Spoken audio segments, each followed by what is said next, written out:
Meu padrinho no sacerdócio. Somos afiliados na graça com o amor de Jesus. Vamos mudar a música agora? Veio uma música, podemos cantar uma música? Podemos, claro. Hoje o céu se abre? Hoje o céu se abre. Prepare-se porque o céu está se abrindo. Olhe para ele. Hoje o céu se abre para derramar sobre os corações toda a graça do Pai. Eu também quero me derramar de todo o meu coração nos braços do Pai. Vem, Espírito Santo, com teu poder toca meu ser, fluir em mim. Vem, Espírito Santo,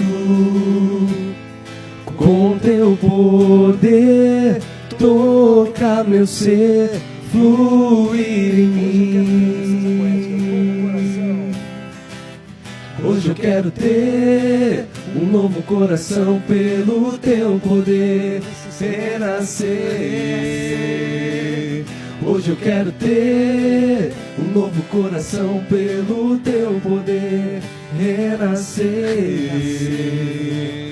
Hoje eu quero ter um novo coração pelo teu poder renascer.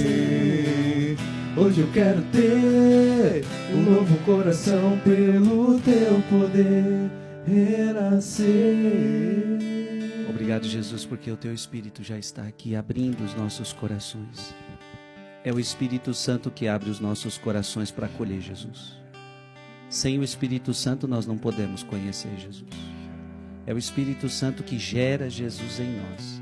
É o Espírito Santo que nos leva para Jesus, que nos faz conhecer a verdade. Diz a palavra que o Espírito vai levar-vos a conhecer a verdade. E a verdade é quem? João capítulo 14, versículo 6, eu sou o caminho, a verdade. Obrigado, Espírito Santo, porque nos leva à verdade que é Jesus. Creio em Deus Pai, Todo-Poderoso, Criador do céu e da terra, e em Jesus Cristo, seu único Filho, nosso Senhor, que foi concebido pelo poder do Espírito Santo, nasceu da Virgem Maria, padeceu sob Pôncio Pilatos, foi crucificado, morto e sepultado, desceu à mansão dos mortos, ressuscitou ao terceiro dia, subiu aos céus, está sentado à direita de Deus Pai Todo-Poderoso, donde há de vir a julgar os vivos e os mortos. Creio no Espírito Santo, na Santa Igreja Católica, na comunhão dos santos, na remissão dos pecados, na ressurreição da carne e na vida eterna. Amém.